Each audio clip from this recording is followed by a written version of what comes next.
From WFRV TV Local 5, Green Bay, Fox Cities, and the Lakeshore, this is Newsmaker Sunday.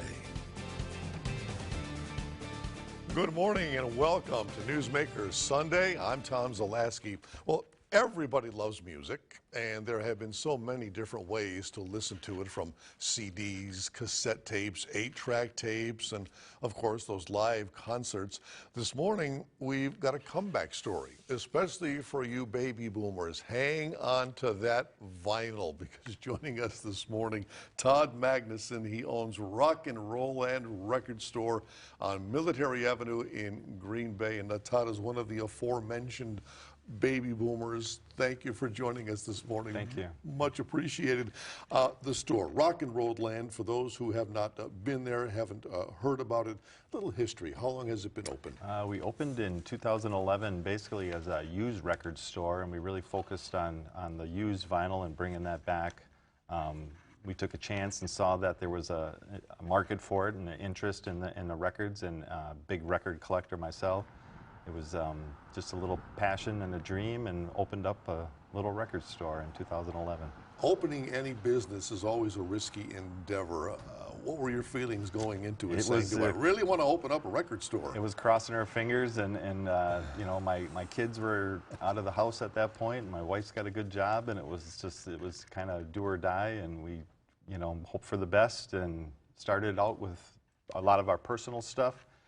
So we didn't have a lot of financial ties to having to pay things back and everything like that. Yeah. So basically just started it out as a hobby shop in our personal collection, and a way to kind of make things work. And it's grown incredible in these last few years. So. And you've got quite the musical background, the musical history here. You just didn't walk into this and say, I'm going to start a record store. Right.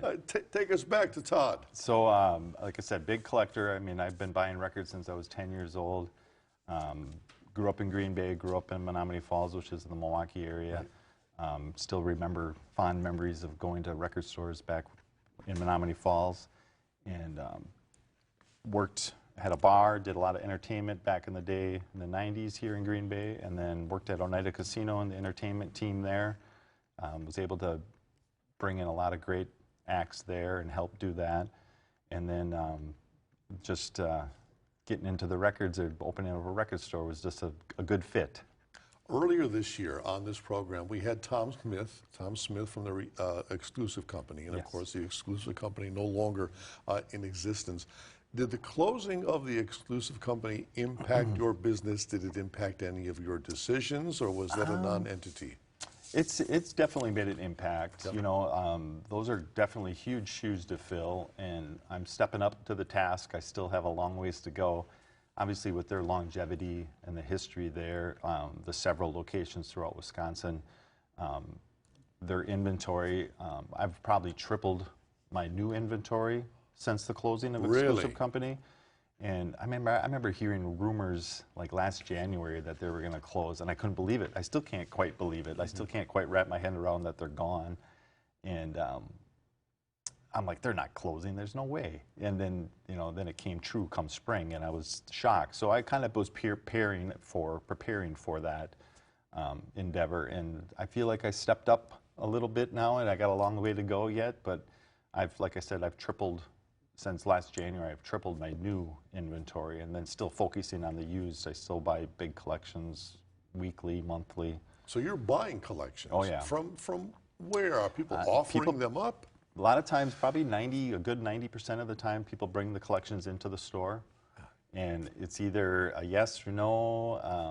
I mean, obviously, records have to be in good condition. Right. They have to be playable.